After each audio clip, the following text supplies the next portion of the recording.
Gold, trusted gold buyers. మీరు తాకట్టు పెట్టిన బంగారాన్ని విడిపించి ఈ రోజు ఉన్న మార్కెట్ ధరకు కొనబడను.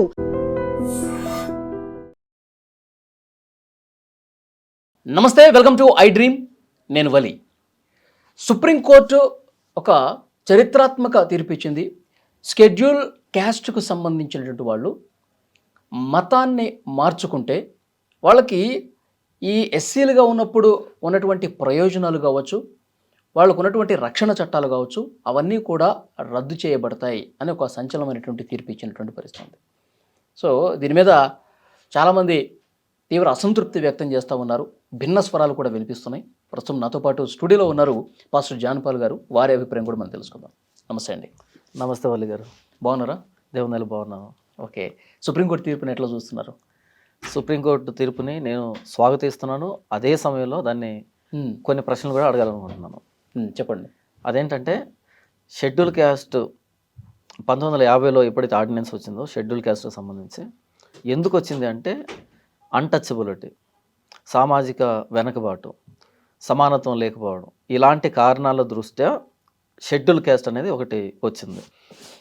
అయితే ఆ అన్టచబిలిటీ పోనప్పుడు, వివక్ష పోనప్పుడు, ఆ సామాజిక వెనకబడతనం పోనప్పుడు వాళ్ళకి రాయితీలు తీసివేయడం అన్నది సమంజసం కాదు. అంటే ఎస్సీ నుంచి ఎవరైనా యేసుప్రభుని నమ్ముకుంటే వారికి ఎస్సీకి సంబంధించినటువంటి రిజర్వేషన్లు పోతాయి, ఈ రక్షణ చట్టాలు పోతాయి అన్నది ఓకే, అది 1950లోనే చాలా స్పష్టంగా ఇవ్వబడింది.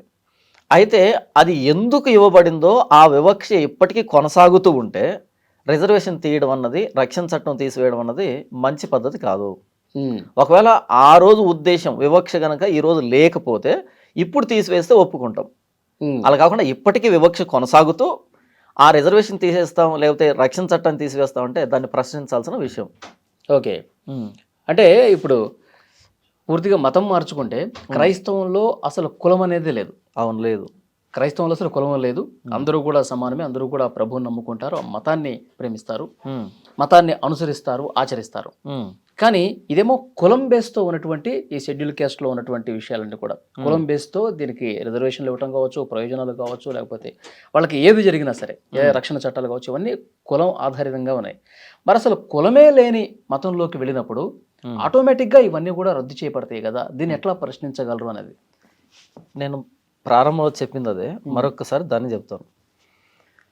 ఎప్పుడు రిజర్వేషన్ తీసివేయాలి, ఎప్పుడు ఈ కులానికి సంబంధించినటువంటి అట్రాసిటీని తీసివేయాలి అని అంటే ఆ కులం ప్రస్తావన లేకుండా పూర్తిగా మీరు క్రైస్తవ్యంలోనికి అనుమతించినప్పుడు ఒక వ్యక్తిని, ఉదాహరణకి ఒక ఎస్సీ వ్యక్తి యేసుప్రభుని నమ్ముకున్నాడు. సరే, వ్యక్తి యేసుప్రభుని నమ్ముకున్నాడు. ఈ వ్యక్తి హైందవ ధర్మానికి సంబంధించినాడు కాదు, ఎందుకంటే కులం అనేది హైందవానికి సంబంధించింది. కులం అన్నది హైందవ్యంలో. ఈ ముస్లిమ్స్కి కానీ క్రిస్టియన్స్ కానీ కులం లేదు. కాబట్టి మన హైందవ్యంలో నుంచి, కుల వ్యవస్థలోంచి వ్యక్తి యేసుప్రభుని నమ్ముకున్నాడు అని ఆ వ్యక్తిని అధికారికంగా క్రిస్టియన్గా ధృవీకరించిన రోజు, అధికారికంగా క్రిస్టియన్గా ధృవీకరించినప్పుడు మళ్ళీ ఆ వ్యక్తి వెనక్కి వచ్చి ఈ షెడ్యూల్డ్ క్యాస్ట్కి సంబంధించినటువంటి రాయితీలను ఉపయోగించుకుంటూ ఉంటే అప్పుడు ప్రశ్నిస్తే అర్థం ఉంది, ఎందుకు వీటిని వాడుకుంటున్నావని. ఓకే, అలా కాకుండా ఈ వ్యక్తి నేను యేసుప్రభుని నమ్ముకున్నాను, నేను చర్చికి వెళ్తున్నాను, నా విశ్వాసం వేరు అని చెబుతున్నా సరే ఇప్పటికీ నువ్వు మాల, మాదిగా అంటూ సంబోధిస్తూ మాట్లాడుతూ మరలా నీకు ఇవి వర్తించవంటే ఇది అన్యాయం అంటున్నాను నేను. ఆర్టికల్ 25 ఏం చెప్తుందంటే, అంటే ఈ కులాల పేర్లు పెట్టి మాలా, మాదిగా అని చెప్పి ఎట్లా సంబోధిస్తారు? అతను పూర్తిగా మతం మార్చుకున్నప్పుడు ఆ కులాలే ఉండవు కదా, ఎందుకు సంబోధించాల్సిన పరిస్థితులు? మనం థియరిటికల్గా మాట్లాడుకుంటున్నాం, ఏదో ఇక్కడ స్టూడియోలో కూర్చొని అలా మారిపోతుంది కదా అని. కానీ మనం ఫీల్డ్లోకి వెళ్తే ఆ వ్యక్తిని యేసుప్రభుని నమ్ముకున్నా లేదా ఏం చేసినా సరే ఇంకా ఎస్సీ ఎస్టీగానే చూస్తున్నారు తప్ప ఆ వ్యక్తిని క్రిస్టియన్గా చూడట్లేదు. ఉదాహరణ, ఆ వ్యక్తి యేసుప్రభుని నమ్ముకున్నాడు, చర్చికి వెళ్ళాడు, ఆ వ్యక్తి పేరు మత్తయ్య అని పెట్టుకున్నాడు, లేదా లూకా అని పెట్టుకున్నాడు, లేదా మార్క్ అని పెట్టుకున్నాడు. ఆ వ్యక్తిని మత్తయ్య అని పిలిచేదానికి మనసు రావట్లేదు, ఇంకా మల్లయ్యగానే పిలుస్తున్నారు. లేకపోతే మార్క్ అని పిలవట్లేదు, ఏ సుబ్బయ్యగా లేదా వెంకయ్యగానో పిలుస్తున్నారు. లేదా ఆ వ్యక్తిని సంబోధించేవాడు పలానా మాల అనో మాదిగానో సంబోధిస్తున్నారు తప్ప ఈ వ్యక్తి క్రిస్టియన్ అనేటువంటి ఆ గుర్తింపు రావట్లే. అలాంటప్పుడు ఈ గుర్తింపు రానప్పుడు ఎందుకు ఆ రిజర్వేషన్ తీసివేస్తారు, ఎందుకు ఆ రక్షణ చట్టాన్ని తీసివేస్తారు, ఇది నా ప్రశ్న. ఇంకో మాట ఏంటంటే ఆర్టికల్ 25 ఏం చెప్తుందంటే, ఒక వ్యక్తి ఏ విశ్వాసాన్నైనా నమ్మొచ్చు, దాన్ని ప్రాక్టీస్ చేసుకోవచ్చు, దాన్ని ప్రాపగేట్ చేసుకోవచ్చు. ఎనీ రిలీజన్, ఏ ఫెయిత్నైనా సరే ఆ వ్యక్తి నమ్మొచ్చు, బిలీవ్ చేయొచ్చు, దాన్ని ప్రాక్టీస్ చేయొచ్చు, దాన్ని ప్రాపగేట్ చేసుకోవచ్చు. ఇప్పుడు క్రైస్తవులు వీధుల్లోకి వెళ్ళి ప్రభువైన యేసుక్రీస్తు అని గురించి సువార్త చెబితే మత ప్రచారం అని అడ్డుకుంటున్నారు, వాళ్ళ మీద పేడ నీళ్ళు చల్లుతున్నారు, వాళ్ళ మీద దాడులు చేస్తున్నారు, మొబైల్లో రికార్డింగ్ చేసి యూట్యూబ్లో పెడుతున్నారు, బూతులు మాట్లాడుతున్నారు. మరి ఆర్టికల్ 25ని పాటించనప్పుడు వాళ్ళ మీద యాక్షన్ తీసుకోకుండా రాజ్యాంగం ఇచ్చినటువంటి హక్కును బట్టి ప్రాపగేట్ చేసుకోవడం, నా విశ్వాసాన్ని నేను ప్రాపగేట్ చేసుకుంటాను, నేను ప్రకటించే ఎవరు యాక్షన్ తీసుకోలేదు, ఇలాంటి ఘటనలు కూడా ఉన్నాయా? వస్తాను, అక్కడికి వస్తాను. అలా నేను ప్రాపగేట్ చేస్తున్నప్పుడు నాకు అడ్డు తగులుతూ నా ఫ్రీడమ్ ఆఫ్ రిలీజన్ని అభ్యంతరం కలిగజేస్తూ ఉన్నప్పుడు రానటువంటి చట్టాలు ఇప్పుడు ఎందుకు వచ్చాయి? అది నా ప్రశ్న. ఇప్పుడు ఎందుకని దీని గురించి మాట్లాడుతున్నారు? నేను ఏ విశ్వాసాన్నైనా విశ్వసించవచ్చు, నేను బిలీవ్ చేయొచ్చు, ప్రాక్టీస్ చేసుకోవచ్చు, ప్రాపగేట్ చేసుకోవచ్చు. కానీ మీరు యేసుప్రభువుని నమ్ముకుంటే దేశద్రోహులు అనేటట్టుగా మాట్లాడుతున్నారు. ఆర్టికల్ 25 ఏం చెప్తుంది? నేను ఏ విశ్వాసాన్నైనా నమ్మొచ్చు అని. కానీ యేసుప్రభువుని నమ్ముకుంటే దేశద్రోహులు అని మాట్లాడుతున్నారు. అలాంటి వారి మీద ఎందుకు చట్టాలు రావట్లేదు? నేను నా ప్రాక్టీస్ చేసుకుంటుంటే యేసుప్రభువుకి సంబంధించి చర్చిల మీద దాడులు జరుగుతున్నాయి, లేదా ప్రార్థన ఆలయాల మీద దాడులు జరుగుతున్నాయి, ఎందుకని దీని మీద చట్టాలు రావట్లేదు? నేను ప్రాపగేట్ చేసుకుంటున్నప్పుడు స్వేచ్ఛగా వీధుల్లోనికి వెళ్ళి యేసుప్రభువుని నమ్మండి అని చెప్తూ ఉన్నప్పుడు నా విశ్వాసాన్ని ఎందుకని అడ్డు తగులుతున్నారు? ఇలాంటి వాటి మీద ఎందుకు చట్టాలు రావట్లేదు? అంటే ఇలాంటివి కనిపించట్లేదా? వీటి మీద చట్టాలు రాకుండా ఇప్పుడు ఎస్సీ నుంచి యేసుప్రభువుని నమ్ముకుంటే ఈ రక్షణ చట్టం పోతుందని, రిజర్వేషన్ పోతుందని మాట్లాడుతున్నారు కదా, ఎందుకని ఓన్లీ ఎస్సీ నమ్ముకుంటేనే ఇలాంటి చట్టాలు వచ్చాయి, మిగతా కులాల వాళ్ళు నమ్ముకుంటే వాళ్ళకు రిజర్వేషన్లు పోవా, వాళ్ళకు రక్షణ చట్టాలు పోవా, ఓన్లీ ఎస్సీకి ఎందుకు పోతున్నాయి? ఇది నా ప్రశ్న. ఇప్పుడు మన భారతదేశం కులాలు ఉన్నాయి, అవును, 4 కేటగిరీస్ ఉన్నాయి. అలాంటప్పుడు ఒక ఎస్సీకే ఎందుకు పోతున్నాయి, మిగిలినటువంటి కులాల వాళ్ళకి ఎందుకు పోవట్లేదు? ఇది నా ప్రశ్న. ఓకే, మిగతా వాళ్ళు రిజర్వేషన్లు ఉంటే అవి ఎందుకు పోవట్లేదు, ఒక ఎస్సీకి ఎందుకు పోతుంది? ఓసీ, బీసీలు ఉన్నారు, నెక్స్ట్ ఈ ఎస్సీలు ఉన్నారు, వీళ్ళందరికీ పోనటువంటిది ఎందుకని ఎస్సీకే పోతుంది? అది నా ప్రశ్న. ఎందుకు ఎస్సీ గురించే టాపిక్ వస్తుంది ఇక్కడ? ఓకే, భారతదేశం లోపల ఎవరైనా సరే, ఏ కులమైనా, ఏ ప్రాంతమైనా, ఏ మతమైనా ఎవరైనా సరే యేసుప్రభు నమ్ముకున్నప్పుడు ఒకే పేరుతో కదా పిలువబడాలి. ఒకే యేసుప్రభు నమ్ముకున్నప్పుడు, ఒకే బైబిల్ పాటిస్తున్నప్పుడు, ఒకే చర్చికి వెళ్తున్నప్పుడు ఒకటే పేరుతో కదా పిలువబడాలి. అలా కాకుండా ఎందుకని ఎస్సీ నుంచి మారినటువంటి వ్యక్తులకి ఒక పేరు ఇచ్చి, ఎందుకని ఓసీ నుంచి మారినటువంటి వ్యక్తులకి ఇంకొక పేరు ఇచ్చి, ఎందుకని ఎస్టీ నుంచి మారినటువంటి వ్యక్తులు ఇంకొక పేరు ఇచ్చి, ఎందుకని రకరకాల పేర్లతో పిలువబడుతున్నారు, రకరకాల రాయితీలు ఎందుకు ఇవ్వబడుతున్నాయి? ఎందుకని ఎస్టీ వ్యక్తి యేసుప్రభువుని నమ్ముకుంటే రిజర్వేషన్లు పోవట్లేదు, ఎందుకు ఎస్సీ వ్యక్తి మారినప్పుడే పోతున్నాయి? ఓసీ వ్యక్తి మారినప్పుడు ఎందుకు ఆ వ్యక్తి పోవట్లేదు, ఎస్సీకే ఎందుకు? ఇది నా ప్రశ్న. ఓకే, ఇప్పుడు ఓసీకి రిజర్వేషన్లు ఎక్కడ ఉన్నాయండి? ఫలాలు, వాళ్ళ ప్రయోజనాలు ఏం లేవు కదా? ఉన్నాయి, వాళ్ళకి ఈడబ్ల్యూఎస్ ఏదో ఒకటి ఉంది. ఇప్పుడు బీసీలు అంటే వాళ్ళకి ఏబిసిడి వర్గీకరణ అది ఉంది కాబట్టి బీసీలకి సంబంధించినటువంటి ఫలాలు అందుతున్నాయని చెప్పి అంటారు. ఇప్పుడు ఈ సుప్రీంకోర్టు తీర్పుని ఎస్సీలతో పాటు బీసీలకు కూడా అనుభవించే పరిస్థితి ఉంటుందేమో, ఎందుకంటే ఇప్పుడు దీని మీద కోర్టుకు వెళ్ళారు కాబట్టి, సో దీనికి సంబంధించి తీర్పు వచ్చింది, ఇక అన్నింటికీ వర్తిస్తుంది అని చెప్పొచ్చు. ఎందుకంటే క్రైస్తవంలో కులం అనేదే లేదు కాబట్టి, ఇక్కడ కుల ప్రాతిపదికన వీళ్ళకి ఈ రక్షణ చట్టాలు వచ్చినాయి కాబట్టి ఇది క్యాన్సిల్ అవుతుందని చెప్పారు. సో అట్లాగే ఇది పర్టికులర్గా ఈ కేసుకు సంబంధించి ఎస్సీ ఉంది కాబట్టి తీర్పు అట్లా వచ్చింది అనుకుంటున్నాను నేను. ఓకే వలి గారు, మీకు అంటే ఒక పాస్ట్ ఏం జరిగిందో చెప్తాను. ఈ తీర్పు నిన్నో మొన్నో వచ్చింది కాదు, ఇది 1950 నుంచి అమల్లో ఉండేటువంటి విషయం ఇది. అయితే మొన్నటికి మొన్న గుంటూరులో ఒక వ్యక్తి, చింతాడ ఆనంద్ అనేటువంటి ఒక పాస్టర్గా పిలువబడుతున్నటువంటి ఒక మూర్ఖుడు ఏం చేశాడు అంటే, ఏదో ఒక గొడవ జరిగితే పోలీస్ స్టేషన్కి వెళ్ళి ఎస్సీ ఎస్టీ అట్రాసిటీ కేసు పెట్టాడు. ఆ వ్యక్తి పాస్టర్ యేసును ప్రకటిస్తున్నాడు, అతన్ని దూషించారని కేసులోనో, అతను దూషించారనో ఏదో మొత్తానికి వెళ్ళి కేసు పెట్టాడు. ఆ కేసు ఏమైనా పెట్టాలి? పాస్టర్ నైనా నా మీద దాడి జరిగిందని కేసు పెట్టకుండా ఎస్సీ ఎస్టీ అట్రాసిటీ కేసు పెట్టాడు. అప్పుడు వాళ్ళు అడిగారు, నువ్వు ఎస్సీ ఎస్టీ అట్రాసిటీ కేసు కిందకి ఎందుకు వస్తావు? నువ్వు యేసుని నమ్ముకున్నావు, చర్చ నడిపిస్తున్నావు కదా, పాస్టర్ కదా, ఎస్సీ ఎస్టీ కిందకి ఎందుకు వస్తావు? క్రైస్తవులు కులం లేదు కానీ వాళ్ళు ప్రశ్నించారు. అప్పటికైనా ఆ మూర్ఖుడు ఏం చేయాలి? మౌనం వహించాలి కదా. దాన్ని పట్టుకుని వెళ్ళి హైకోర్టుకు వేసుకున్నాడు.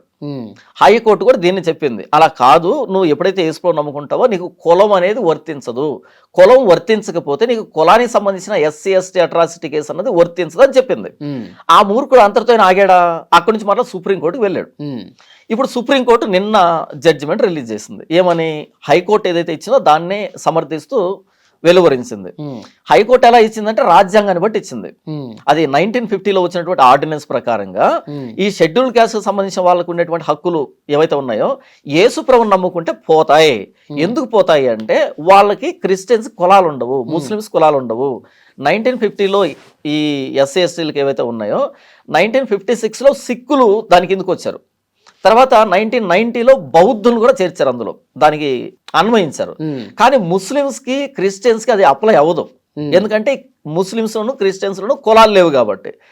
ఈ ఎస్సీకి సంబంధించిన వ్యక్తి, ఈ చింతాడ ఆనంద్ అనేటువంటి ఈ పాస్టరు, ఈ వ్యక్తి ఎప్పుడైతే ఎస్సీ ఎస్టీ పెట్టాడో అసలు ఆ వ్యక్తికి వర్తించదు కదా, కులం అనేది వర్తించదు కదా. అలా ఆ వ్యక్తి మూర్ఖత్వాన్ని బట్టి ఈరోజు క్రైస్తవ సమాజంలో ఎక్కువ శాతం మంది మీద పడినటువంటి ప్రభావం ఇది. ఇది నిన్న మొన్న వచ్చిన తీర్పు కాదు, 1950 నుంచి ఉన్నటువంటి విషయం ఇది. అయితే మొన్న ఈ వ్యక్తి చేసిన మూర్ఖ పనికి ఇది వెలుగులోకి వచ్చింది. ఓకే, అతను చేసింది మూర్ఖ పని అంటున్నారు కాబట్టి సుప్రీంకోర్టు తీర్పును మీరు యాక్సెప్ట్ చేస్తా ఉన్నారు. నేను యాక్సెప్ట్ చేస్తున్నాను, దీన్ని నేను స్వాగతిస్తున్నాను.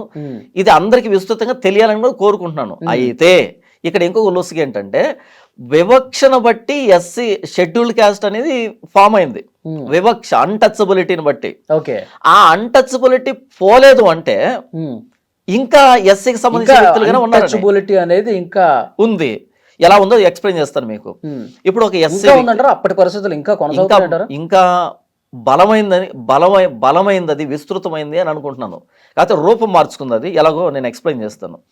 ఉదాహరణకి ఒక ఎస్సీ వ్యక్తి ఇప్పుడు ఎంఆర్ ఆఫీస్కి వెళ్ళి నేను యేసుప్రభుని నమ్ముకున్నాను, నేను బాప్తీసం తీసుకున్నాను, చర్చికి వెళ్తున్నాను, నేను క్రిస్టియన్ని అన్న సర్టిఫికెట్ ఇవ్వండి, ఈ కులంలో నుంచి ఎస్సీ కులం నుంచి నాకు విడుదల ఇవ్వండి అని అర్జీ పెట్టుకున్నప్పుడు, అప్లికేషన్ పెట్టుకున్నప్పుడు వాళ్ళు ఏమని సర్టిఫికెట్ ఇస్తున్నారు అంటే క్యాస్ట్ అనే దగ్గర scheduled caste converted to Christianity అని వ్రాసి బ్రాకెట్లో బీసీసీ అని రాస్తున్నారు. బీసీసీ అని రాస్తున్నారు. లేదా కొన్నిట్లో ఏం రాస్తున్నారు అంటే మాలా క్యాస్ట్ కన్వర్టెడ్ టు క్రిస్టియానిటీ అని వ్రాసి బ్రాకెట్లో బీసీసీ రాస్తున్నారు.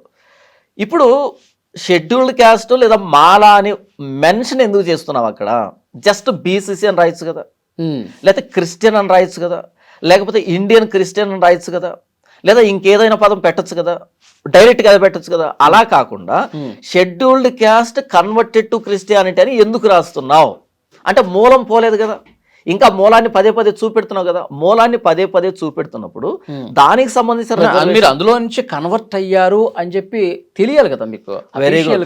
అఫీషియల్ గా మీకు చాలా మందికి వచ్చే ప్రశ్న, మంచి ప్రశ్న. ఇప్పుడు నేను మిమ్మల్ని ప్రశ్న అడుగుతాను, సమాధానం చెప్పండి. ఇప్పుడు నేను వేసుకున్న షర్ట్ ఏ కలరు? White colour. ఇదేనా ఆన్సర్? ఇంకేమైనా ఉందా? ఇంకేమైనా చెప్పగలరా? అంతే, ఇంతకుమించి ఏం చెప్పలేరా? అలా కాకుండా మీరు బ్లాక్ షర్ట్ తీసివేసి వైట్ షర్ట్ వేసుకున్నారా, ఎందుకు చెప్పలేదు మీరు? మీరు బ్లాక్ షర్ట్ వేసుకున్నది నాకు తెలియదు కదా. అలా కాదు, దీనికంటే ముందు ఏదో కలర్ విప్పేసి ఉంటా కదా. నేను అడిగిన ప్రశ్న అంటే ఇది ఏ కలర్ అని అడిగాను. అవును, ఇది వైట్ అన్నది తెలివైనటువంటి సమాధానం. అలా కాకుండా దీనికి ముందు తెలివైనది కాదు, అందరూ మీరు కలర్ ఏంటి అనేది కనిపిస్తుంది కదా. అది అవును, కనిపించేది ఇదే. సో ఏంటంటే వైట్ షర్ట్ అని చెప్పాలి అంతే. అంతేగాని దీనికి ముందు ఏ షర్ట్ వేసుకున్నా అన్నది అనవసరం. నేను అడిగింది అంటే ఇదేంటి, ఈ కలర్ ఏంటి అని అడిగాను. అలాగే ఇప్పుడు ఈ వ్యక్తి క్యాస్ట్ ఏంటి అన్నప్పుడు పలానా క్యాస్ట్ అయిపోయింది. అంతేగాని షెడ్యూల్డ్ క్యాస్ట్ నుంచి ఇలా వచ్చాడన్నప్పుడు పోలేదు, ఆ వాసన పోలేదే, అది పోలేదు కదా. అది పోనప్పుడు దానికి సంబంధించిన రాయితీలు ఎందుకు పోతాయి అది అడుగుతున్నాను నేను. పూర్తిగా రిలీజ్ చేయి అక్కడి నుంచి. క్రిస్టియన్స్కి కులాలు లేవు, ఓకే, ముస్లిమ్స్ కులాలు లేవు. అంటే మీరు కన్వర్ట్ అయ్యారు అని చెప్పాల్సినటువంటి బాధ్యత కూడా అధికారులు ఎందుకు చెప్తున్నావు అంటున్నా. భారతదేశంలో ఉన్నాము అంటే భారతదేశంలో బై బర్త్ క్రిస్టియన్స్ ఎవరు లేరు. భారతదేశం అన్నది ఇప్పుడు క్రిస్టియానిటీ పుట్టింది యెరూషలేంలో పుట్టింది, అది జెరూసలేంలో పుట్టింది. మిగతా ప్రపంచానికి అది కొత్తది. కాబట్టి ఏ దేశంలో క్రిస్టియన్స్ ఉన్నా వాళ్ళు కన్వర్ట్ అయిన వాళ్ళే ఉంటారు తప్ప బై బోర్న్ క్రిస్టియన్స్ ఉండరు. బై బోర్న్ క్రిస్టియన్స్ అయితే ఇప్పుడు మేము ఎస్సీకి సంబంధించి రిజర్వేషన్ కావాలి, అట్రాసిటీ కావాలని కోరుకునే దాంట్లో మీనింగ్ లేదు. ఎందుకంటే బై బార్న్ క్రిస్టియన్ కాబట్టి. కన్వర్ట్ అయ్యాం కాబట్టే ఇప్పుడు గొడవ వచ్చింది ఇక్కడ. బై బార్న్ అయితే కనుక ఎస్ అని ఎందుకు అన్వయించుకోం కదా. ఓకే, కాబట్టి ఇక్కడ ఆ పదాన్ని ఎందుకు పెడుతున్నావు అది నా ప్రశ్న. ఆ పదాన్ని పెడుతున్నావు అంటే మూలాన్ని ఇంకా నిలవబెట్టావు. మూలాన్ని పెట్టినప్పుడు అంటే అట్లా ఎందుకు అనుకోవాలి? అసలు ఎంతమంది ఎస్సీలు పూర్తిగా తమ మతాన్ని మార్చుకుంటున్నారు అనే లెక్కలో భాగంగా ఒక అఫీషియల్ గణాంకాల కోసం ప్రభుత్వం చేస్తుంది అనుకోవచ్చు కదా. ఎందుకు చేయాలంటున్నాను. అక్కడేంటి క్యాస్ట్ ఏంటి లేదా రిలీజన్ ఏంటి అంతే ఆప్షన్. దానికి బీసీసీ అనైనా రాయి, లేకపోతే ఇండియన్ క్రిస్టియన్ అనైనా రాయి, లేకపోతే క్రిస్టియన్ అనైనా రాయి. అంతేగాని అంతకు ముందు ఎక్కడున్నాడు అన్నది ఎందుకు రాస్తున్నావు, లేదా మిగిలిన వాళ్ళకి ఎందుకు అది రాయట్లేదు? మిగిలిన కులాలకు సంబంధించి భారతదేశంలో అనేక మంది మారుతున్నారు కదా, వాళ్ళని ఎందుకు మెన్షన్ చేయట్లేదు? ఓన్లీ ఎస్సీని ఎందుకు మెన్షన్ చేస్తున్నావు? అంటే బీసీ కుల వివక్ష. ఇప్పుడు ఫర్ ఎగ్జాంపుల్ బీసీ కులానికి సంబంధించిన ఒక గౌడ సామాజిక వర్గానికి సంబంధించిన వ్యక్తి యేసు ప్రభు నమ్ముకొని క్రిస్టియానిటీలోకి వెళ్ళారనుకోండి. అవును, అతను ఇప్పుడు మీరు అంటున్నట్టు ఇక్కడ మీ కులాన్ని ప్రస్తావించినట్టుగా వాళ్ళు గౌడ అని చెప్పి ప్రస్తావించట్లేదా? వీళ్ళు ఇప్పుడు పూర్తిగా క్రిస్టియన్లోకి మారిపోయారని చెప్పి వాళ్ళు వాళ్ళకి ఇస్తున్న సర్టిఫికేట్లో పెట్టట్లేదా? నేను వాళ్ళ సర్టిఫికేట్ చూడలేదు. ఇప్పుడు తెర మీదకి వచ్చింది షెడ్యూల్డ్ క్యాస్ట్ సంబంధించి. ఎందుకు ఓన్లీ షెడ్యూల్ క్యాస్టే? వీళ్ళకి ఎందుకు రిజర్వేషన్ పోతాయి, మిగతా వాళ్ళకి ఎందుకు పోవు? అది నా ప్రశ్న. ఎందుకు వీళ్ళ గురించి మాట్లాడుతున్నారు అది నా ప్రశ్న. ఇకపోతే ఆర్టికల్ 25ని అమలు చేయకుండా, అంటే పూర్తి స్థాయిలో దానికి ఎలాంటి అభ్యంతరం లేకుండా, ఆటంకం లేకుండా దాన్ని అమలు చేయకుండా చర్చిల మీద దాడులు జరుగుతున్నప్పుడు, లేదా బైబిల్ మీద దాడులు జరుగుతున్నప్పుడు, క్రైస్తవుల మీద దాడులు జరుగుతున్నప్పుడు, క్రీస్తును బహిరంగ దూషిస్తూ ఉన్నప్పుడు ఆర్టికల్ 25 అనేది అభ్యంతరపరచబడుతుంది కదా. అక్కడ ప్రశ్నించకుండా, అక్కడ చట్టాలు తీసుకొని రాకుండా ఎందుకని ఇప్పుడు ఎస్సీ నుంచి యేసుప్రభుని నమ్ముకుంటే అని ఇది అర్జెంటుగా తీసుకుని రావాల్సిన అవసరం ఏంటి తెర మీదకి? ఇకపోతే ఏ వ్యక్తి అయినా సరే యేసుప్రభుని నమ్ముకుంటున్నా అని చెప్పినప్పుడు 10-15 రోజుల్లో ఈ వ్యక్తి క్రిస్టియన్ అనేటువంటి సర్టిఫికెట్ ఇవ్వగలుగుతున్నారా? ఈ ఫీల్డ్ మీద వెళ్తే మనం ఇవ్వట్లేదు అందరికీ. కాబట్టి ఒక చట్టాన్ని తీసుకుని రావాలి, లేదా ఒక అవేర్నెస్ క్రియేట్ కావాలి. అదేంటంటే ఎవరైనా యేసు ప్రభుని బహిరంగ అంగీకరించినప్పుడు వాళ్ళకి 10-15 రోజుల్లో క్రిస్టియన్ అనే సర్టిఫికెట్ వచ్చిన రోజు, లేదా క్రిస్టియన్స్ స్వేచ్ఛగా క్రీస్తును ఆరాధించగలిగినప్పుడు, వాళ్ళ దేవాలయాలపైన చర్చిలపైన దాడులు ఆగిపోయినప్పుడు, వాళ్ళ సమాజంలోకి వెళ్ళి సువార్త ప్రకటిస్తున్నప్పుడు ఎలాంటి దాడి లేకుండా శాంతియుతంగా వాళ్ళ మతాన్ని వాళ్ళు ప్రోపగేట్ చేసుకునేటువంటి పరిస్థితులు కల్పించినప్పుడు అప్పుడు ఇప్పుడు దాడులు జరుగుతున్నాయండి. చర్చిల మీద దాడులు జరగడం, యేసుప్రభు నమ్ముకున్న రోడ్ల మీద దాడి చేయడం, వాళ్ళు ప్రశాంతంగా వాళ్ళ ప్రార్థనలు చేసుకోలేకపోవటం, ఇవన్నీ జరుగుతున్నాయా ఇప్పుడు? అంటే మీరు చూడట్లేదా న్యూస్? చూడట్లేదు. మన ట్యాంక్ బండి మీద బైబుల్ కాల్చింది కానీ, ఈ మధ్య బైబుల్ కాల్చినటువంటి సందర్భాలు కానీ, చర్చలు పగలగొడుతున్న సందర్భాలు కానీ బహిరంగంగా ఇలా చూస్తున్నాం కదా. అంతెందుకు ఇప్పుడు సోషల్ మీడియా ఓపెన్ చేస్తే యేసుప్రభుని బండబూతులు తిడుతున్నటువంటి ఛానల్స్ లేవా? యేసుప్రభుని కానీ క్రైస్తవులు కానీ బండబూతులు మాట్లాడుతున్నటువంటి ఛానల్స్ మీకు కనిపించట్లేదా? అసలు క్రైస్తవాన్ని తిట్టడమే కదా ఏమంటారు దేశభక్తి అంటే. ఈరోజు క్రైస్తవుల్ని ముస్లిమ్స్ని తిట్టడమే కదా దేశభక్తి అంటే. రోజు అంటే చట్ట ప్రకారంగా వాళ్ళకి క్రిమినల్ కేసులు పెడతారు. వాళ్ళు ఎవరు పెడుతున్నారు, ఎక్కడ పెడుతున్నారు? సవ్యంగా జరగట్లేదు. ఎక్కడ జరుగుతున్నాయి? జరిగితే ఎందుకు వాళ్ళు మాట్లాడుతున్నారు ఇంకా?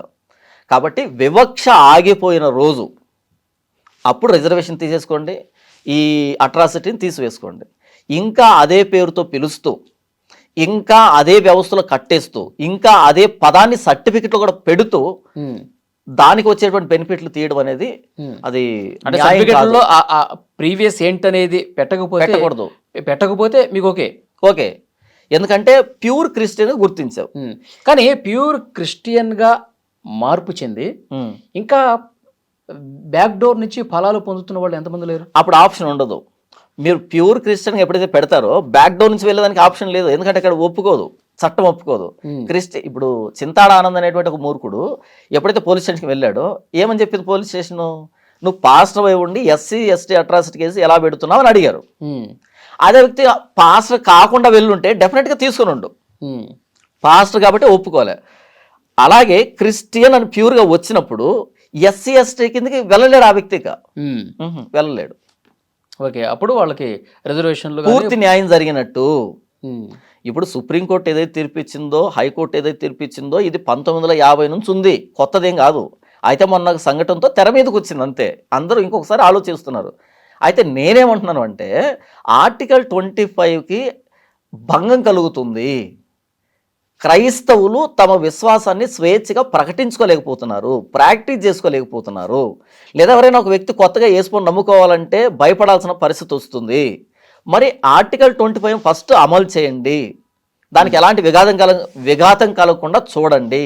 అలా చూసి ఇప్పుడు ఎస్సీ నుంచి ఎవరైతే యేసుని నమ్ముకున్నారో వీళ్ళకి వివక్ష లేకుండా చేసి అటు తర్వాత వీళ్ళు కనుక ఎస్సీ ఎస్టీకి సంబంధించిన బెనిఫిట్ల కోసం ప్రయత్న పడితే అప్పుడు వీళ్ళ మీద యాక్షన్ తీసుకోండి. అది నేను మాట్లాడుతున్నా. ఇప్పుడు ఎస్సీగా ఉన్నవాళ్ళు సార్, ఇప్పుడు ఎస్సీగా ఉన్నవాళ్ళు క్రిస్టియన్లోకి మారే ఆలోచన ఇప్పుడు చేసే అవకాశం ఉందా? ఏమైనా తగ్గే అవకాశం ఉందంటారా సుప్రీంకోర్టు తీర్పు తర్వాత?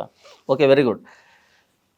యేసుప్రభుని నమ్మడం అన్నది ఈ చట్టాలకు సంబంధించింది, సర్టిఫికేట్లకు సంబంధించింది కాదు. రిజర్వేషన్లకు సంబంధించింది, అసలు రక్షణ కాదు. చట్టాలకు సంబంధించింది కాదు. ఇది కేవలం ఫెయిత్, అది విశ్వాసం. అది నాకు యేసుప్రభు బోధన నచ్చింది, యేసుప్రభు చెప్పిన విషయాలు నచ్చాయి. ఆయన సిలువ మీద ప్రాణం పెట్టింది నాకు అర్థమైంది, నేను పాపినని నాకు తెలిసింది.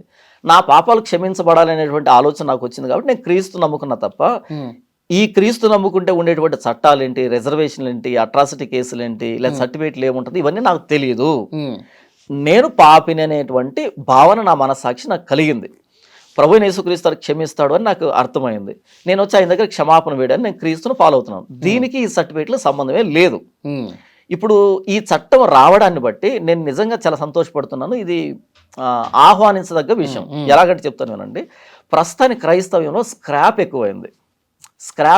ఎలాగైతే ఒక రైతు పొలం పండించినప్పుడు గట్టి గింజలతో పాటు సచ్చు గింజలు కూడా చెత్త చెదారం ఉంటుందో, ఆ రైతు ఏం చేస్తాడు, మొత్తం అంతటిని తీసుకొచ్చి గరిసెలో నింపుకోడు. ఏం చేస్తాడు, బాగా ఎండబెట్టి తూర్పారబడతాడు. 1-3 సార్లు తూర్పారబట్టిన తర్వాత ఆ గట్టి గింజలు తీసుకొచ్చి గరిసెలో నింపుకుంటాడు. ఇది తెలివైనటువంటి రైతు చేసేటువంటి పని. మిగతా చెత్త అంతటిని కాల్చి పడేస్తాడు కదా. అలాగే యేసుప్రభు ప్రకటించబడుతున్నప్పుడు ఈరోజు మన తెలుగు రాష్ట్రాల్లో కానీ, భారతదేశ వ్యాప్తంగా కానీ, ప్రపంచవ్యాప్తంగా కానీ గట్టి గింజలతో పాటు సచ్చు గింజలు కూడా చాలా వచ్చేసాయి.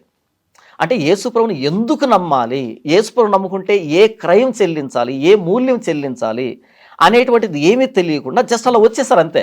తండోపతండాలుగా వచ్చేసారు.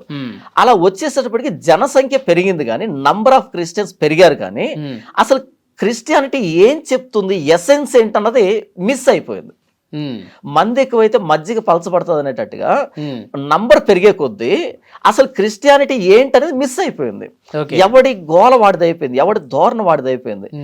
ఈ భ్రష్టత్వం పోవాలంటే ఫినిష్ చేయనివ్వండి, ఈ చెత్తంతా పోయి గట్టి గింజలు నిలవబడాలి అంటే ఇలాంటి చట్టాలు వస్తే ఇప్పుడు క్రీస్తును అంగీకరించాలి అనుకునేవాడు ఖచ్చితంగా దీన్ని ఆలోచిస్తాడు. నేను క్రీస్తును అంగీకరిస్తే నేను ఏం కోల్పోతాను, ఓకే నేను ఎంత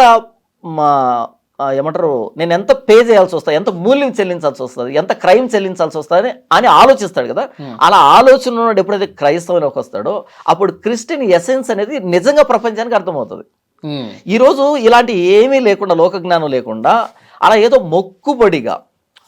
మొక్కుబడి దేవుడిగా యేసు ప్రభు మార్చేశారు కాబట్టి ఏదో కడుపు నొప్పి తగ్గుతుంది, మోకాలు నొప్పులు తగ్గుతాయి, లేదా పెళ్లిళ్ళు అవుతాయి, ఉద్యోగాలు వస్తాయి, కడుపులో గడ్డలు కరుగుతాయి అనేటట్టుగా వచ్చేసారో, యేసు ప్రభు అలాంటి దేవుడిగా చేసేసారో, క్రిస్టియానిటీ అంటే ఏంటంటే మిస్ అయిపోయి అబ్యూజ్ అయిపోయింది. అందుకని మీరు చూడండి, ఇప్పుడు చాలా మంది క్రిస్టియన్ పాస్టర్స్ ని ట్రోల్ చేస్తున్నారు. వాళ్ళు టచ్ అనడం, పడగొట్టడం, గంతులు వేయడం, కేకలు వేయడం, ప్రార్థన చేస్తే ఎయిడ్స్ పోయిందని చెప్పడం, క్యాన్సర్ పోయిందని చెప్పడం, ఇలాంటి ఏంటి సార్ అదంతా డ్రామాలు అవి? ప్యూర్లీ డ్రామా అదంతే, కాబట్టి నేను ఏమంటాను, క్రిస్టియానిటీకి వాళ్ళు మచ్చ తీసుకొని రావటమే కదా ఇలా ఎందుకు మచ్చ తీసుకొస్తున్నారు అంటే జనాలు ఎక్కువైపోయారు, ఆలోచన తక్కువైపోయింది. ఇప్పుడు ఇలాంటి చట్టాలు వస్తే యేసుని నమ్ముకునేవాడు నిజంగా ఆలోచించేవాడే ఉంటాడు, ఒక కమిట్మెంట్ తోనే క్రీస్తుని నమ్ముకుంటాడు. ఎందుకంటే ఆయన నమ్ముకుంటే ఇవన్నీ పోతున్నాయి కాబట్టి అలాంటి వ్యక్తులు క్రీస్తు నమ్ముకున్నప్పుడు, తెలిసి నమ్ముకున్నప్పుడు వాడు క్రిస్టియానిటీ కట్టుపడతాడు. ఇలాంటి తమాషాలన్నీ వెళ్ళిపోతాయి. మీకు ఒక మాట చెప్తాను, మొన్న డిమానిటైజేషన్ జరిగినప్పుడు ఏం జరిగింది, ఈ ఫేక్ నోట్స్ అన్ని వెళ్ళిపోయాయి కదా. ఫేక్ నోట్స్, ఇలాంటి పటిష్టమైన చట్టాలు వచ్చినప్పుడు ఇలాంటి వచ్చిన నిఖార్సైన క్రైస్తవులు వస్తారు. నిఖార్సైన క్రైస్తవ్యం వస్తుంది. ఇప్పుడున్న క్రైస్తవ్యాన్ని చూసి బయట వాళ్ళు నవ్వుకుంటున్నారు. ట్రోలింగ్ మెటీరియల్ లాగా మారిపోయింది ప్రస్తుతానికి క్రైస్తవ్యం కానీ, క్రైస్తవ పాస్ట్ కానీ ట్రోలింగ్ మెటీరియల్ లాగా మారిపోయారు అనమాట. అయితే ఇలాంటి చట్టాలు రావడాన్ని బట్టి పటిష్టమైనటువంటి క్రైస్తవ్యం, క్రిస్టియన్ ఎసెన్స్ అనేది ప్రపంచానికి అంటే అర్థమవుతుంది. ఇప్పుడు స్క్రాప్ అంతా వెళ్ళిపోతుంది. నిజమైన క్రైస్తవ మతంలోకి రావాలనుకున్నాడు, నిజంగా యేసు పట్ల ప్రేమ ఆ భావన కలిగిన వాడి ఆలోచన ఎట్లా ఉండాలంటే, నాకు రిజర్వేషన్లు అవసరం లేదు, నాకు నా పిల్లలకు సంబంధించి ఎలాంటి రిజర్వేషన్లు కావచ్చు, ఎలాంటి రక్షణ చట్టాలు కావచ్చు, నాకు ఇవేమీ అవసరం లేదు, నాకు యేసే ముఖ్యం అనుకున్న వాడు మాత్రమే మతంలోకి వస్తాడు. కాబట్టి వాళ్ళ క్రిస్టియానిటీ అనేది రియల్ క్రిస్టియానిటీ, జెన్యున్ క్రిస్టియానిటీ ఉంటుంది అన్నది నా ఉద్దేశం. ఇక్కడ ఇంకో మాట చెప్తాను మీకు. మీరు ఏమన్నారు అంటే, నేను యేసు ప్రభువుని నమ్ముకున్నాను కాబట్టి నాకు రిజర్వేషన్ వద్దు, అది కాదు. రిజర్వేషన్ అనేది హిందూయిజానికి సంబంధించింది, కులం అనేది హిందూయిజానికి సంబంధించింది. యేసు ప్రభుకి హిందూయిజానికి సంబంధం లేదు. కాబట్టి ఇక్కడ నుంచి నువ్వు ఎప్పుడైతే ఇటు వచ్చావో, ఇక్కడ వచ్చే బెనిఫిట్ నువ్వు తీసుకోకూడదు. ఎందుకు తీసుకోకూడదు? మీకు మాట చెప్తాను వలి గారు. ఒక హైందవుడు ఒక ప్రసాదం పెడుతున్నాడు అనుకో, క్రిస్టియన్స్ తీసుకుంటారా? తీసుకోరుగా. ఎందుకు తీసుకోరు? అది వాళ్ళకి సంబంధించింది, నాది కాదు, సంబంధించింది. కాబట్టి దాన్ని మేము ఎలా తీసుకుంటామన్నది క్రైస్తవ భావన. మరి రిజర్వేషన్ కూడా కులానికి సంబంధించింది, అంటే కులం అనేది హిందూయిజానికి సంబంధించింది. ఆ బెనిఫిట్ ని ఒక క్రిస్టియన్ తీసుకోడు, ఇచ్చినా తీసుకోడు.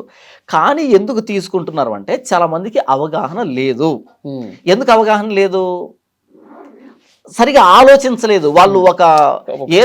అంటే చాలా మందిలో కొంతమంది ఆలోచన ఏంటంటే, ఇది ఎలాగూ మనకి పుట్టుకతోనే వచ్చినటువంటి రిజర్వేషన్లు కాబట్టి, సరే నేను నా దేవుడిని నేను ఏదో చూసుకుంటా ఉన్నాను, నాకు ఆటోమేటిక్గా కొన్ని రిజర్వేషన్లు వస్తాయి, నాకు బాగుంటుంది, నా ఫ్యామిలీకి బాగుంటుంది అన్న ఒక ఆలోచనతో దాన్ని అమలు చేసుకుంటూ పోతా ఉన్నాడు. అమలు చేసుకుంటూ పోతున్నారు. ఇప్పుడు ఒక చట్టం వచ్చింది కదా, ఇప్పుడు తెలిసింది కదా. తెలియనంత వరకు చేసామంటే ఓకే, కానీ ఇప్పుడు తెలిసింది కదా ఇలాంటి ఒక చట్టం ఉందని. ఇప్పుడు కూడా దానికి మనం మొగ్గు చూపితే మనం మోసం చేసిన వాళ్ళు అవుతాం. ఇకపోతే బైబిల్ ఒక మాట రాయబడింది, ఎవరైతే నన్ను వెంబడించాలనుకుంటున్నారో, యేసు చెప్పిన మాట, ఎవడైతే నన్ను వెంబడించాలనుకుంటున్నాడో వాడు తన్ను తాను ఉపేక్షించుకొని తనను తానే కాదనుకోవాలి. నంబర్ 1. నంబర్ 2, నా నిమిత్తం తల్లిదండ్రులనైనను, అన్నదమ్ములనైనను, అక్క చెల్లెళ్ళనైనను, పిల్లలనైనను, భూములనైనను విడిచిపెట్టని వాడు, ఒకవేళ నేనా లేకపోతే నువ్వా అనేటువంటి ప్రశ్న వస్తే నువ్వే ప్రభువా అనాలి, నన్ను నేను కాదనుకోవాలి. నేనా లేకపోతే నీ తల్లిదండ్రులా అనే ప్రశ్న వస్తే నువ్వే ప్రభువా అంగీకరించాలి. అంటే ఫస్ట్ ప్రయారిటీ యేసు ప్రభువే, తర్వాతే నేనైనా, తర్వాతే నా తల్లిదండ్రులైనా, తర్వాతే ఇంకేదైనా సరే. ఇది యేసు ప్రభువుని అనుసరించే వాడికి ఉండవలసిన ప్రాథమిక లక్ష్యం అని క్రీస్తు చెప్పాడు మత్తయి సువార్త 16వ అధ్యాయంలో. నా నిమిత్తం నన్ను వెంబడించాలి అంటే మిమ్మల్ని మీరు కాదనుకోవాలని. ఇప్పుడు నేను యేసు ప్రభువుని అంగీకరించాలనుకుంటున్నాను, అయితే నాకు రిజర్వేషన్ పోతుంది, నాకు SC ST అట్రాసిటీ ఈ రక్షణ చట్టం పోతుంది. నేను ఇప్పుడు ఏం చేయాలి? క్రీస్తును వదిలిపెట్టాలన్నా వీటిని వదిలిపెట్టాలన్నా? అకార్డింగ్ టు Matthew 16 ప్రకారంగా నేను దేన్ని వదిలిపెట్టాలి? ఈ రిజర్వేషన్లన్నీ వదిలిపెట్టాలి, వీటిని వదిలిపెట్టాలి.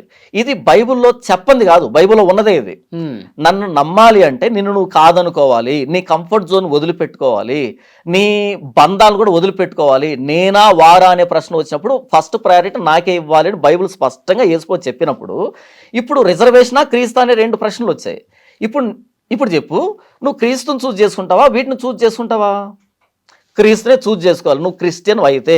లేదు మేము ఎలా బ్రతకాలంటే ఫైన్, యేసుప్రభుని వదిలిపెట్టేసి వీటిని అనుభవించు. యేసుప్రభుని బలవంతంగా నువ్వు వచ్చేసాయని చెప్పలే. నన్ను ఫస్ట్ ప్రయారిటీలు పెట్టుకుంటే నువ్వు క్రిస్టియన్ అవుతావు, నన్ను కాకుండా ఇంకా దేన్నైనా పట్టుకుంటే కనుక నువ్వు క్రిస్టియన్ కావని యేసుప్రభు చెప్పాడు.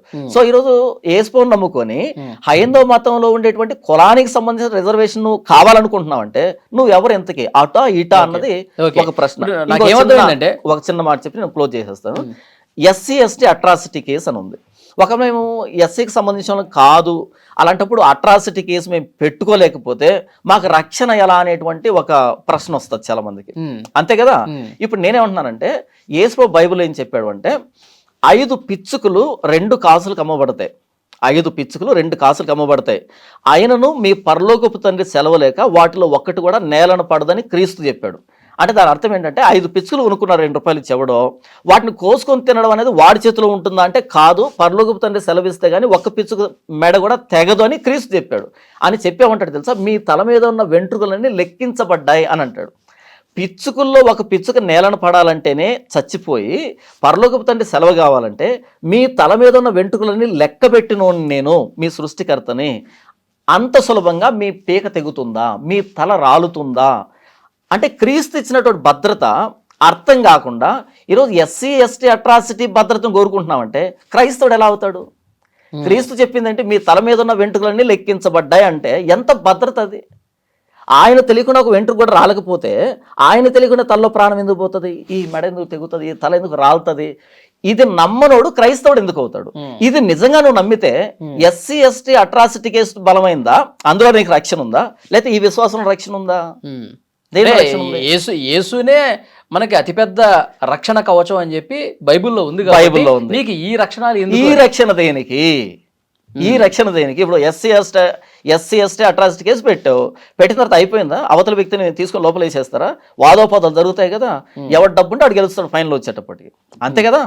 ఎవరు డబ్బు ఉండి ఎవడు మంచి అడ్వకేట్ని పెట్టుకుంటే పందిని నంది చేసేటువంటి వ్యవస్థ ఉంది కదా. ఆ లొసుగులు ఉన్నాయి కదా. మీరు ఉపయోగించిన చట్టాన్ని నేను ఉపయోగిస్తాను, అలా మొత్తానికి లొసుగులు ఉన్నాయి కదా. చివరికి అవుట్కమ్ వచ్చేది ఎవరి దగ్గర అయితే డబ్బు ఉందో, ఎవరైతే బాగా వాదించగలుగుతారో దాన్ని బట్టి కేసు గెలుస్తారు. కానీ క్రీస్తు దగ్గర ఇవన్నీ అక్కర్లేదు కదా.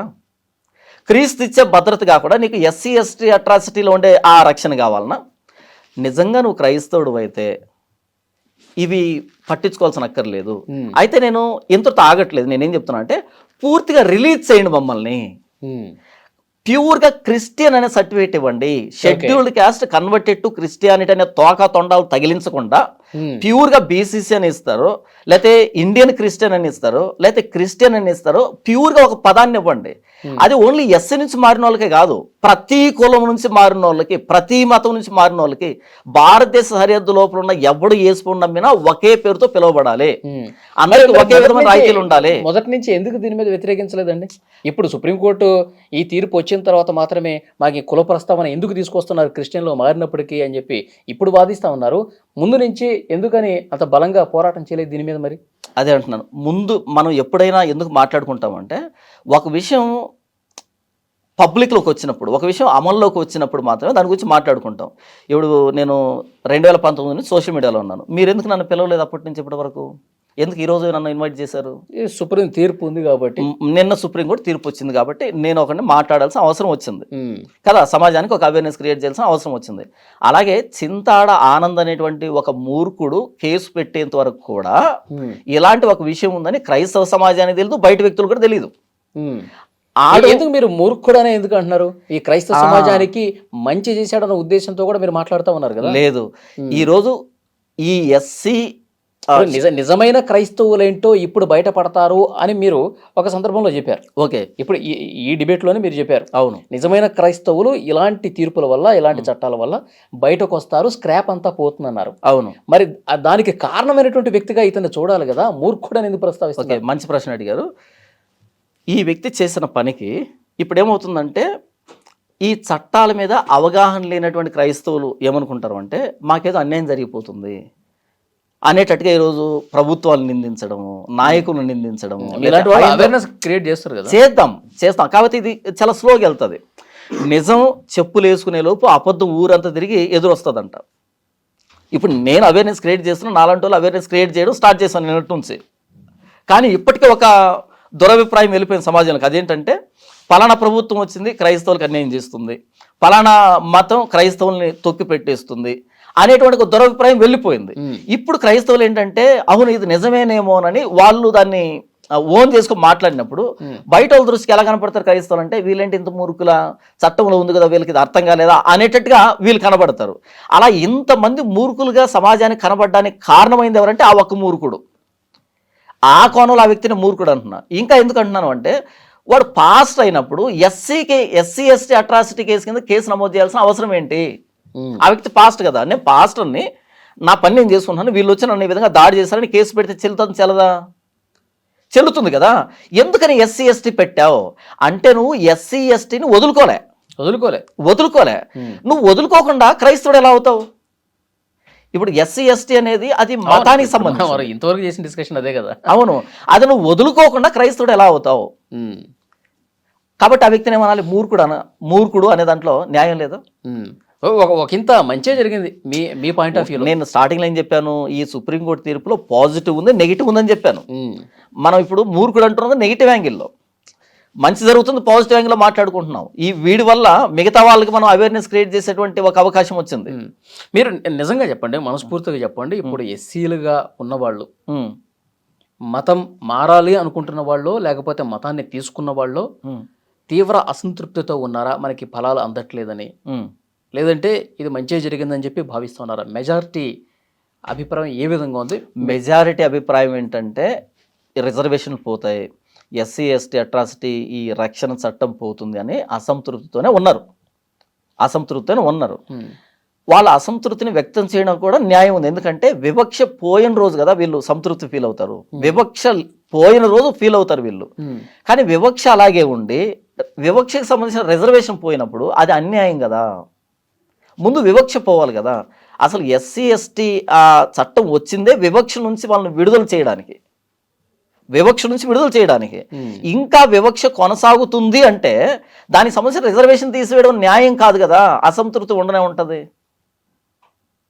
ఓకే, అది కాబట్టి వాళ్ళు అసంతృప్తి వ్యక్తం చేయడము న్యాయమే, ఈ సుప్రీంకోర్టు తీర్పు ఇవ్వడము న్యాయమే. అయితే దీన్ని కూడా పరిగణలోకి తీసుకోవాలి. దీని మీద క్రైస్తవ మత పెద్దలు కావచ్చు, ఇప్పుడు దీని మీద రివ్యూ పిటిషన్కి వెళ్ళే ఏమైనా అవకాశం ఉందంటారా? ఏమైనా జరుగుతుంది అట్లాంటిది? మొట్టమొదటిగా ఏంటంటే క్రైస్తవానికి మత పెద్దలు అంటూ ఎవరు ఉండరు. క్రైస్తవానికి మత పెద్దలు ఉంటే ఇలాంటి భ్రష్టత్వం ఈరోజు వచ్చినది కాదు. ఎవడికి వాడు పెద్ద అయిపోయాడు, ఎవడికి వాడు సంస్థలు పెట్టుకున్నాడు. అందుకని ఎవరి దగ్గర అయితే జనబలం ఉందో ధనబలం ఉందో, ఎవరైతే రాజకీయ నాయకులకి కొమ్ము కాస్తున్నారో వాళ్ళే ఈరోజు అధికారం చెలాయిస్తున్నారు క్రైస్తవం మీద. కానీ వాస్తవానికి క్రైస్తవం మీద అధికారులు అంటే ఎవరు లేరు, మత పెద్దలు అంటే ఎవరు లేరు, ఉండరు అలా. ఇప్పుడు ఏంటి మరి దీని మీద ఒక పరిష్కారం ఏంటి? మరి అసంతృప్తి ఉందా అంటున్నారు కదా. దీని పరిష్కారం ఏంటంటే, ఒకటి ఆర్టికల్ 25 ఏమంటారు, దాన్ని ఉల్లంఘించినప్పుడు అందరికీ ఒకే విధమైనటువంటి శిక్ష పడాలి. నేను నా విశ్వాసాన్ని ప్రకటించుకుంటున్నప్పుడు, ప్రాక్టీస్ చేస్తున్నప్పుడు, నా విశ్వాసాన్ని కట్టుబడి ఉన్నప్పుడు నన్నెవరూ అభ్యంతరపరచకూడదు ఆర్టికల్ 25 ప్రకారం. కానీ ఈరోజు చర్చిల మీద దాడులు జరుగుతున్నాయి, బైబిల్ మీద దాడులు జరుగుతున్నాయి, పాస్టర్ల మీద దాడులు జరుగుతున్నాయి, యేసుప్రభువును కూడా నానా బూతులు మాట్లాడుతున్నారంటే ఆర్టికల్ 25 ఇంకా పూర్తి స్థాయిలో అమలు కావట్లేదు, దానికి అభ్యంతరం కలుగుతుంది. దీన్ని ఫస్ట్ కరెక్ట్ చేయండి, ఇక్కడ పరిష్కారం ఇవ్వండి. నంబర్ 2, భారతదేశ సరిహద్దు లోపల ఎవ్వరు ఏ మతమైనా ఏ కులమైనా ఎవరైనా సరే యేసుప్రభువును నమ్ముకుంటున్నాడు అంటే ఒకే పదంతో పిలవండి. అది క్రిస్టియన్ అని కానీ, ఇండియన్ క్రిస్టియన్ అని కానీ, బీసీసీ అని కానీ ఒకే పదంతో పిలవండి. నంబర్ 2. నంబర్ 3, ఎస్సీ నుంచి యేసుప్రభువును నమ్ముకున్న వాళ్ళు అనే ప్రస్తావన ఎందుకు వచ్చింది? మిగతా కులాల వాళ్ళు యేసుప్రభువును నమ్ముకున్నప్పుడు కూడా అదే విధమైనటువంటి బెనిఫిట్లు రావడమో పోవడమో వీళ్ళకి జరిగినట్టుగానే సమన్యాయం పాటించాలి. ఎందుకు ఎస్సీనే టార్గెట్ చేశారు? నంబర్ 4, ఎవరైనా ఒక వ్యక్తి నేను యేసుప్రభువును నమ్ముకున్నాను అన్నప్పుడు 10-15 రోజుల లోపల ప్యూర్ వీడి క్రిస్టియన్ అనేటువంటి సర్టిఫికేట్ అధికారికంగా రావాలి. యక్ష ప్రశ్నలు అడగొద్దు, ఎందుకు ఏంటని మాట్లాడొద్దు. ఈ వ్యక్తి చర్చికి వెళ్తున్నాడు, ప్రార్థన చేసుకుంటున్నాడు, క్రైస్తవ విశ్వాసాల ప్రకారం బ్రతుకుతున్నాడు కాబట్టి ఇదిగో నీకు ఈ సర్టిఫికేట్, నువ్వు క్రిస్టియన్వి అని గుర్తిస్తూ 10-15 రోజుల్లో సర్టిఫికేట్ ఇవ్వగలగాలి. ఓకే, ఈ 4 చేసినప్పుడు ఇకపోతే ఎవరైతే యేసుప్రభువును నమ్ముకున్నారో ఒక ప్రాంతం నుంచి, ఆ వ్యక్తికి మీదట ఆ పూర్వ కులం పేరుతో దూషించడం కానీ, ఆ కులం పేరుతో ఆ వ్యక్తిని గుర్తించడం కానీ చేయకూడదు. అలా చేసిన రోజు వివక్ష ఉన్నట్టే. వివక్ష ఉంది అంటే వివక్షకు సంబంధించినటువంటి రాయితీలు కూడా వీళ్ళు అనుభవించడానికి అర్హులవుతారు. ఈ 5 చేసిన తరువాత ఈ రిజర్వేషన్ తీసేయండి, రక్షణ చట్టాలు తీసివేయండి, సంతోషంగా సంతృప్తిగా స్వీకరిస్తాం క్రైస్తవులమైనటువంటి మేము. ఇవి చేయకుండా ఇవి తీసేస్తామంటే ఇది అన్యాయం అన్నది నా అభిప్రాయం, క్రైస్తవుల అభిప్రాయం. ఓకే, మీ క్రైస్తవ సోదరుల అభిప్రాయాలు మళ్ళీ సుప్రీంకోర్టు ఏ మేరకు పరిగణలోకి తీసుకుంటుందని కూడా చూద్దాం. థ్యాంక్ యూ వలి గారు.